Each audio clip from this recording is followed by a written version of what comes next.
All right, my name's Arturo Vera. I work at R Bar and at 1924 Main. The name of my cocktail is the West Bottom Social Club. Drink came about, I had this fig syrup I had made. It's pickled fig syrup, pickled fig juice made with tamarind, and I add sugar and water. I hadn't really put it in a cocktail yet, and I thought about doing it in a Clover Club. So I kind of tweaked the recipe a little bit, changed lemon juice to lime juice, and then I added some gum syrup, something else that I've been kind of playing around with at our bar. And since it was the Clover Club, I wanted something to be, it's a signature drink for our bar, and it's in the West Bottom, so I thought the West Bottom Social Club. That was just a neat little thing, put it on the menu.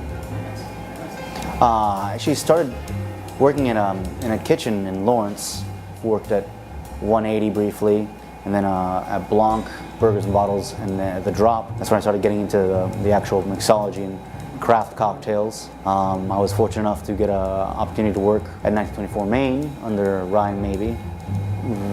Really made me rethink what cocktails are, and also the craft of using fresh ingredients, fresh juices, and bringing back old standards and traditions that bartenders kind of lost throughout the last 50, 60 years.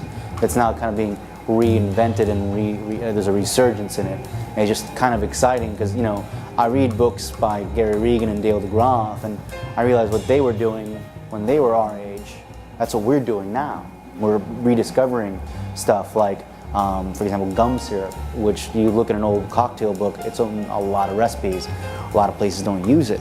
Just kind of fun to work, not only to throw this stuff to the guests, but then to talk with my peers who are doing crazy stuff like freezing things, using old Roman ingredients that haven't been used in centuries, and bringing it into a cocktail. So it's fun. I recommend every bartender read the first chapter or two of Joy Mixology. Not just talks about what it is to be a bartender, but the philosophy behind hospitality. And you're not selling a drink, you're selling yourself and an experience to a guest. Kind of like that idea of, someone comes into your bar in your restaurant, it's like they're walking to your home and you're the host. Also, the first chapter of Dale DeGroff's Craft the Cocktail, where it talks about the history of cocktails and then how he got into craft cocktails. It's really, really cool, where he went from the mentality of, shortcut bartender pre-made mixes, and his boss told him, I want you to do this and use fresh juices. He's like, I can't do that. And his boss is like, well, if you can't do it, I'll hire somebody else. I'm like, I'll figure out how I can do that.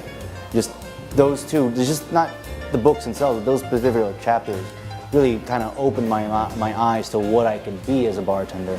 For example, when I pour a beer, I'm not just pouring beer. Generally, I'm telling the guest what the beer is, where it's from, the history of it. It's fun for me to kind of geek out on that. And honestly, the guest appreciates that they have someone making them drink that they know about. 924 Main, and you get a La Fin du Mont, I could tell you what it means, where it's from, what this company does, what the flavors are like. If someone comes in and orders something I don't have, I can tell them, well, I don't have that, but I have this, which is similar. And not just be a guy that opens bottles of beers and makes a vodka tonic.